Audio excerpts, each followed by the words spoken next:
Hello, everyone. My name is Tripti, and I'm a senior solutions architect at Fortanix. In today's demo, I'll show you the capabilities that Fortanix offers to the data teams in your organization to secure sensitive and personal identifiable information through tokenization. While Fortanix has a broad spectrum of offerings in the data security space, this demo will primarily focus on how Fortanix can be used to secure your data through tokenization. I will demonstrate securing the data at the application level, where data is protected before it even hits your database or your persistent storage. I will also show how tokenization can be achieved in your ETL flows using AWS Glue, which is a serverless ETL option that is offered by AWS. We will then proceed to see how it can be achieved at the database level using user-defined functions, which are also commonly known as UDFs. So let's dive in. Now, let us get into the system and see tokenization in action. Open here is the Fortanix Data Security Manager UI, and we are creating tokenization APIs. I can either choose from one of the predefined options that are available here, or I can create a custom token.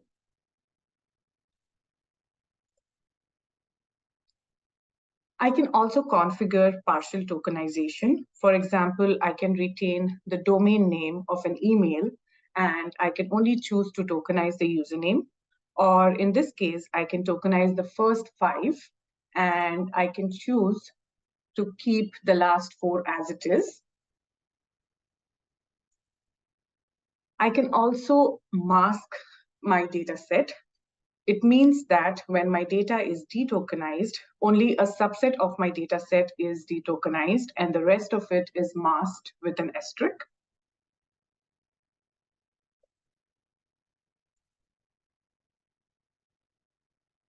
For this demo, I have 4 such tokenization patterns created. After creating the tokenization patterns from the Fortanix UI, let's see how we can use these into our application. This is a sample front-end application. I have integrated the Data Security Manager APIs within the source code of this application. This is a simple application with employee details that will be entered into a database. So I will be entering the plain text. On clicking the tokenize,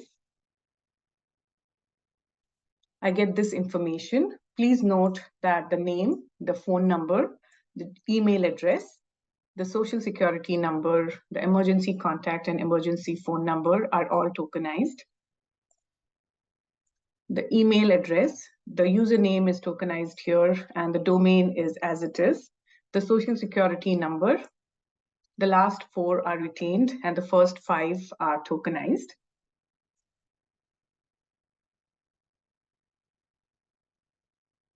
So upon clicking on detokenization, I have successfully demonstrated how we can detokenize the data at the application level. So you get back the plain text for name, for phone number, for email, for social security number, and note that the last 4 are still same. And emergency contact and emergency phone number is also detokenized. The database is still here and it is still in the tokenized format. Next, I will be demonstrating tokenization at the ETL level. I'll be using AWS Glue for this. AWS Glue is a serverless ETL tool, and it helps customers move their data from transactional systems to their analytical systems. They can do it easily and very economically. I have used Python scripting with AWS Glue here. This ETL job will transfer data from MS SQL database, which is my transactional system, into Snowflake, which is my data warehouse. It will also tokenize the driver's license field that was not tokenized by my front-end application.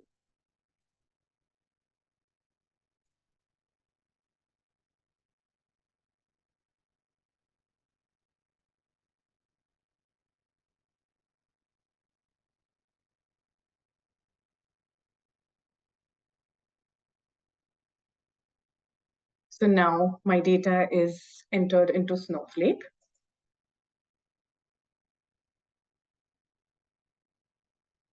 You can see here, we also have the driver's license tokenized along with the other fields that were tokenized in my MS SQL database. We can also have UDFs to demonstrate tokenization and detokenization at the database level.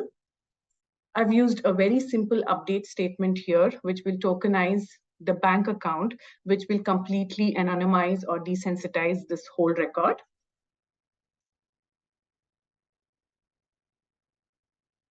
I've used detokenization here, and this is again at the database level. I will detokenize the whole record, and I will also show you the persisted table data.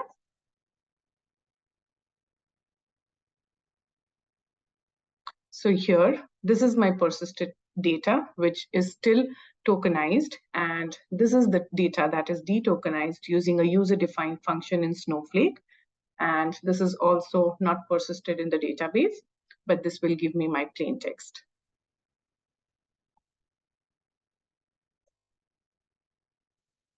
Another very powerful feature with Data Security Manager, and this is applicable not just with tokenization, but anything that we do with Data Security Manager, is these tamper-proof audit logs. So every crypto operation that I've done, every plugin that I've run, or every authentication that has happened in this account is logged in my audit log here. It is also logged at my Data Security Manager security objects level. So if I go into my application and if I go into my security objects, I will also see when these were used and for what operations. So this is another amazing and a very powerful feature that Data Security Manager offers. To summarize what we saw in the demo today, Fortanix is the only platform that provides tokenization as a service and is powered by confidential computing. Fortanix tokenization is, of course, format preserving. It is also deterministic, which means every time we tokenize a data value with the same key, we will get the same token back. It is vaultless, which means there is no persistent storage or vault where data and token mapping is maintained. And it is, of course, reversible, which means that we can detokenize this data to get the original plain text. We can apply tokenization at the application code level. We can do it at ETL or ELT data pipeline level. And we can also do it through cloud data store UDFs, user-defined functions, or external functions.